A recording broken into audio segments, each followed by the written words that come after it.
So here's a little run through on our family's no-fail pancake recipe. So here's actually all the ingredients you need.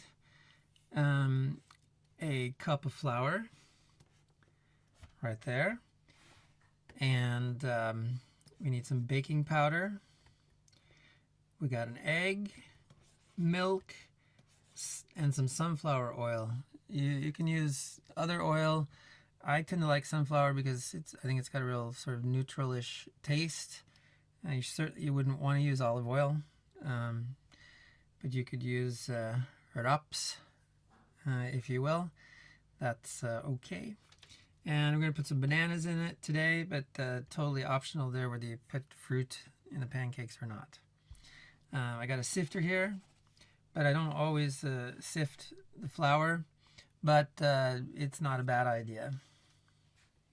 So let's do this. Take 1 cup or 250 milliliters of flour, and then 3 teaspoons approximately of baking powder-ish, so not big like heaping ones. I'm not like super accurate, but about 3 of those guys baking powder. Then I'm going to mix it and just sift it into the bowl. Again, you don't really have to sift it. If you don't want to, you can just heave it in the bowl, but then afterwards you'll have to mix it in really good either way. I think sifting helps a little, but it's not the biggest deal in the world. So I'm still mixing just to be sure the baking powder is mixed in well throughout the flour there. And then so the next will be, we're going to take in 1 egg per 1 cup of flour.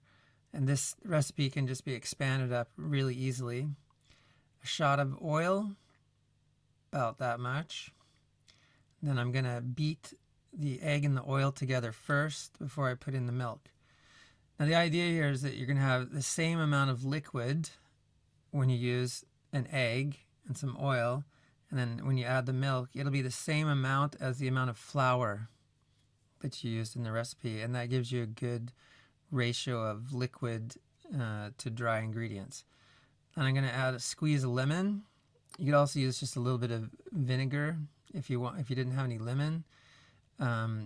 It's kind of optional, but I think the lemon both gives a good taste as well as it helps it to expand more because it reacts with the baking powder. So now, just before you're going to make the pancakes, mix the wet with the dry. Don't mix it way in advance.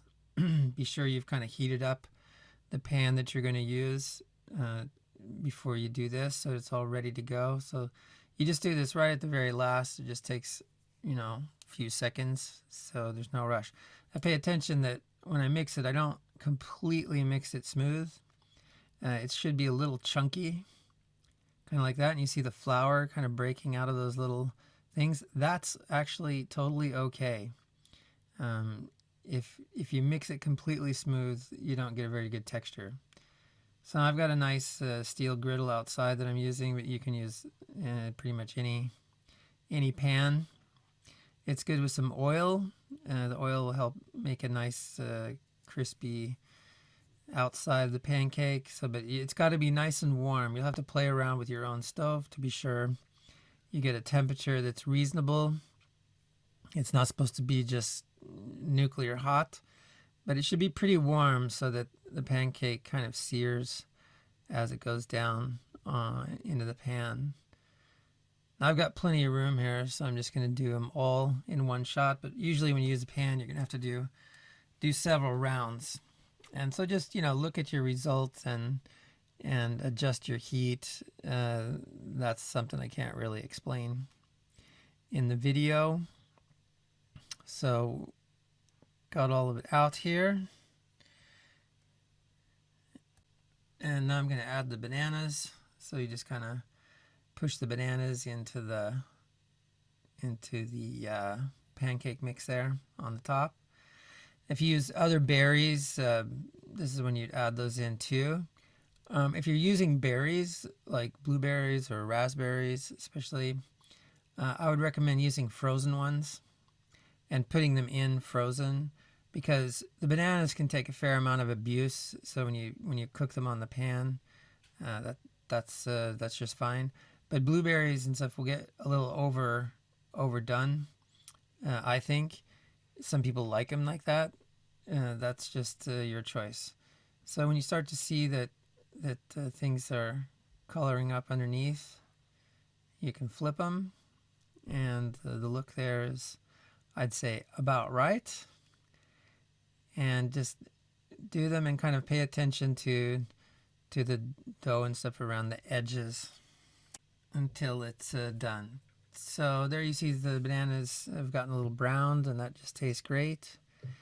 We suggest using some Turkish yogurt, honey, nuts, sugar, jam, whatever you want to put on your pancakes. Hope you like them.